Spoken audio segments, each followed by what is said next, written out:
In the last video, we looked at two functions. Neither of those functions were defined at zero. Using algebraic notation, that's really all we could say.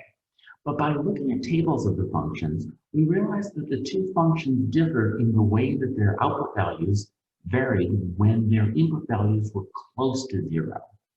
And based on that, we started to think that it would be useful to have some vocabulary and some notation that allows us to describe features of graphs like that. And that's what the notion of the limit is. In this video, we're going to look at this limit notation and examples of these two functions, this time looking more closely at it as graphs of the functions, because graphs are really something that we encounter more often than tables when we're looking at functions. We're also going to start to introduce a little bit of vocabulary and some extra notation that will be useful to us as we're exploring limits and further on into calculus. So heading back off to GeoGebra, the function we have graphed here is y equals sine of x. And this is an example of a function that we are going to call continuous. A continuous function is something that we're going to define more precisely over the next week. But the basic idea of it is that if I have a pen and a piece of graph paper and I wanted to graph any part of this function that I wanted to, I could draw the graph without lifting my pen from the paper. I wouldn't have to cover some part of the function where the output value jumped too quickly, and I wouldn't have to lift my pen to jump over some x value where the function wasn't defined. Those are the basic ideas of continuity. All of the functions, well, almost all of the functions that you dealt with in Algebra 1 and Algebra 2 are continuous functions. All polynomial functions, including linear functions, are continuous. Exponential and logarithmic functions are all continuous, and the sine and cosine wave are all continuous. We'll also look at non-continuous functions as we go further on, because there are definitely common types of functions that are not continuous. But this notion of being able to draw a graph without lifting the pen from the paper is one that hopefully has some sticking power with you. Both of the functions that we covered in the last video were not continuous because neither of them were defined at zero. Here is one of the functions. This is y equals sine of x over x. And what I have here is I've got a point that I can move around, and I've got the x value and the y value expressed with the blue and green lines. So hopefully this gives you some sense of what I mean when I say, here as I move the blue line closer and closer to the line x equals 0, the green line is getting closer and closer to the line y equals 1. It looks like it's right on top of it right now. If we zoomed in closer, we could see that it's not quite there, and it never quite gets there over the course of this function, but it gets so close that it couldn't be approaching any value other than 1. The same thing is happening on the negative side. As the blue line gets closer and closer to the line x equals 0, the green line is getting closer and closer to the line y equals 1. So because that's happening from both sides, here is the vocabulary the notation that we talked about in the last video. The limit as x approaches 0, the limit as that blue line approaches the line x equals 0, of the function, the output value, the green line, gets closer and closer to 1. All right? And so here, when we're looking at this function, we see, like we said before, that this is not a continuous function because we've got that open circle there.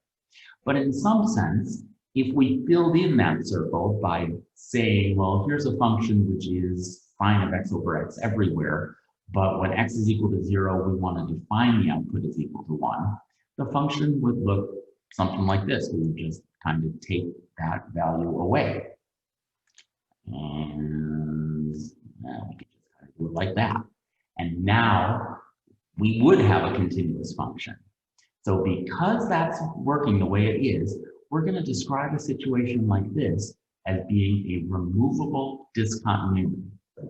It's a discontinuity. It's a point where the function isn't continuous, but because the limit is the same on both sides, we could kind of fill that open circle in and have a continuous function that way. All right, that wasn't the situation in the second example that we had. The example in the second example was y equals the absolute value of x over x. And as you remember, the function looked like this. I don't have the horizontal and vertical lines this time, but hopefully you can get the same picture that as we got closer and closer to 0 from the positive side, the limit is, well, it's getting closer and closer to 1. Actually, it's exactly on 1 the entire way. But we would say that the limit from this side is equal to 1. On the negative side, though, as we're getting closer and closer to 0 from the negative side, the output value is stuck at -1. So we've got these two limits that are different depending on if you're coming from the positive side or the negative side. Here's the notation we're going to use to describe that. That we'll say that the limit as x approaches 0 from the positive side, you'll hear a lot of, if you watch other videos, you might hear people saying approaches 0 from the right-hand side of the absolute value of x over x, that's equal to 1. All right, as we're approaching from the positive side, the limit is equal to 1.